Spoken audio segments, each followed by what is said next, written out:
Hello friends, இன்றைக்கி நம்ம இந்த வீடியோவில் மலாய் கேக் எப்படி பண்ணுறதுன்னு பார்க்கலாம். இது பண்ணுறதுக்கு ஃபஸ்ட்டு வந்து ஒரு சாஸ்பேனில் 1 லிட்டர் அளவுக்கு பால் எடுத்திருக்கேன். இதை வந்து சேர்த்துக்கலாம். இந்த பாலை வந்து நல்லா காய்ச்சி எடுத்துக்கோங்க. இந்த பாலை வந்து பக்கத்துலேயே இருந்து நல்லா கிளறி விட்டுக்கோங்க, இல்லைன்னா மேலே வந்து ஆடை படிஞ்சிரும். இப்போ பாருங்கள், பால் நல்லா கொதிக்க ஆரம்பிச்சிருக்கு. இந்த சமயத்தில் இதில் வந்து 1/4 கப் அளவுக்கு மில்க் பவுடர் சேர்த்துக்கலாம். மில்க் பவுடர் சேர்த்த பிறகு இதை வந்து நல்லா இந்த மாதிரி கிளறி விட்டுக்கோங்க. இந்த பாலில் மில்க் பவுடர் நல்லா கரைஞ்ச பிறகு இதில் 1/4 கப் அளவுக்கு கண்டென்ஸ்டு மில்க் சேர்த்துக்கோங்க. இப்போது இந்த பால் வந்து நல்லா பாதியாக குறைஞ்சி வர வரைக்கும் நம்ம வந்து நல்லா காய்ச்சிக்கலாம். இந்த பால் நல்லா சுண்டி வரத்துக்கு நமக்கு 3/4 மணி நேரத்துக்கிட்ட ஆகும். ஸோ பக்கத்தில் இருந்து அப்பப்போ நல்லா கிளறி விட்டுக்கோங்க. இப்போ பாருங்கள், பால் வந்து 2 கப் அளவுக்கு நல்லா குறைஞ்சி வந்துருச்சு. இந்த சமயத்தில் நம்ம வந்து ஏலக்காய் தூள் தூவி நம்ம வந்து இறக்கிடலாம். இப்போது இதை வந்து நான் வேறு ஒரு பவுலில் ஊற்றிக்கிறேன். இப்போது இந்த மலாய் வந்து நல்லா ஆறின பிறகு நம்ம ஃப்ரிட்ஜில் ஸ்டோர் பண்ணிடலாம்.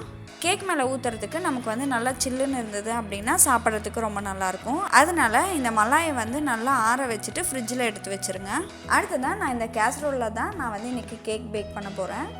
அதனால் இதில் வந்து அடியில் வந்து நல்லா எண்ணெய் தடவி வச்சுக்கலாம். அடுத்ததான் இதுக்கும் மேலே 1 டீஸ்பூன் அளவுக்கு மைதா மாவு தூவி எல்லா இடத்துலையும் நல்லா ஸ்ப்ரெட் பண்ணி விட்டுக்கோங்க. எக்ஸஸாக உள்ள மைதா மாவை ரிமூவ் பண்ணிவிடுங்க. இப்போது கேக் பண்ணுறதுக்கு நான் வந்து 3 முட்டையோட வெள்ளைக்கருவையும் மஞ்சக்கருவையும் தனித்தனியாக பிரித்து எடுத்திருக்கேன். ஃபஸ்ட்டு வந்து வெள்ளைக்கருவை வந்து ஒரு பவுலில் ஊற்றிக்கோங்க. இப்போது இந்த எக் ஒயிட் வந்து நல்லா ஃப்ராத்தி ஆகிற வரைக்கும் லோ ஸ்பீடில் வச்சு பீட் பண்ணிக்கலாம்.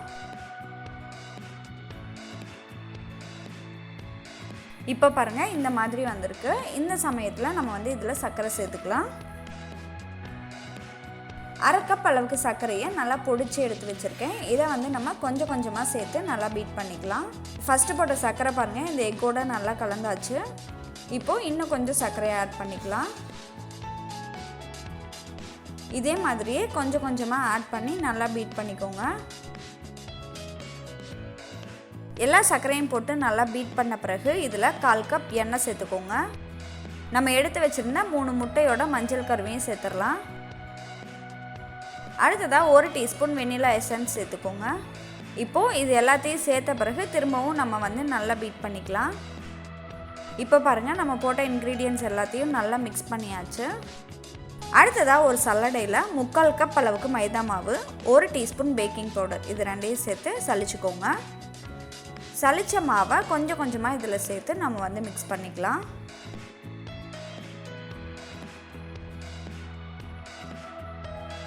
மாவு சேர்த்து நம்ம மிக்ஸ் பண்ணும்போது எலக்ட்ரிக் பீட்டர் யூஸ் பண்ண வேண்டாம். நம்ம வந்து நார்மலாக விஸ்க் அப்படி இல்லைன்னா ஸ்பேச்சுலா வச்சு நல்லா கலந்து விட்டுக்கலாம். நம்ம மாவு போட்டு மிக்ஸ் பண்ணுறதுக்கு எலக்ட்ரிக் பீட்டர் யூஸ் பண்ண வேண்டாம். நம்ம நார்மலான விஸ்க்கு அப்படி இல்லைன்னா ஸ்பேச்சுலாவை வச்சு கலந்து விட்டுக்கோங்க.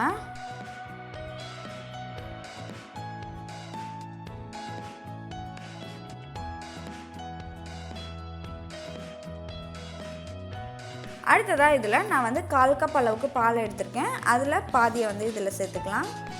சேர்த்து நல்லா மிக்ஸ் பண்ணிக்கோங்க. இப்போது மீதி உள்ள மாவு எல்லாத்தையும் சேர்த்து கலந்து விட்டுக்கோங்க.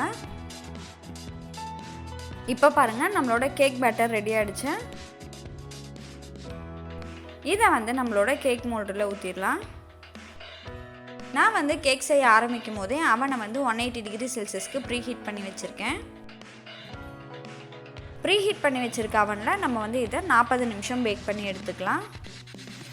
நான் வந்து இன்றைக்கி 180 டிகிரி செல்சியஸில் top and bottom heating element வந்து ஆனில் வச்சு 40 நிமிஷம் பேக் பண்ணி எடுத்திருக்கேன். நான் வந்து இன்றைக்கி கேக் பண்ணுறது மிடில் ரேக்கில் வச்சு தான் பண்ணியிருக்கேன். இப்போ பாருங்கள், நம்மளோட கேக் வந்து ரெடி ஆகிடுச்சு. இந்த கேக் வந்து நல்லா ஆறுற வரைக்கும் அப்படியே விட்டுருங்க.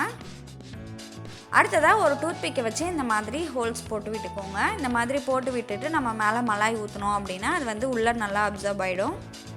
நம்ம ஃப்ரிட்ஜில் எடுத்து வச்சுருக்க மலாயை இதுக்கு மேலே ஊற்றிக்கலாம். மேலே கொஞ்சமாக நட்ஸ் தூவிக்கோங்க.